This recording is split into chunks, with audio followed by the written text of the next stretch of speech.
یہ بدر کے میدان میں مسجد عریش ہے، جہاں نبی علیہ السلام نے خیمے کے اندر اللہ پاک سے سجدے میں جا کے گڑ گڑا کے دعا مانگی تھی کہ اللہ یہ آج مٹھی بھر مسلمان یعنی 313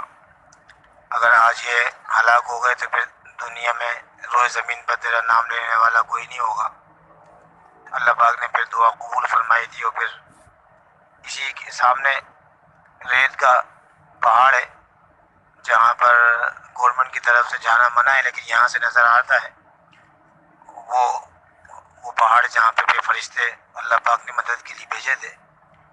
بدر کے میدان میں بھی ہم لوگ آئے ہوئے تھے، یہ مسجد ہے، وہاں پر نشانی کے لیے ایک مسجد بنا دی، مسجد عریش۔ عریش عربی میں چھپرے کو بولتے ہیں، تو اس جگہ یادگار کے طور پر یہ مسجد بنائی ہوئی ہے۔ سامنے پہاڑ ہے ریت کا، باقی سب مٹی کے پہاڑ ہے، یہ وہ ریت کا پہاڑ ہے جہاں پر بدر کے میدان میں فرشتے مدد کے لیے اترے تھے۔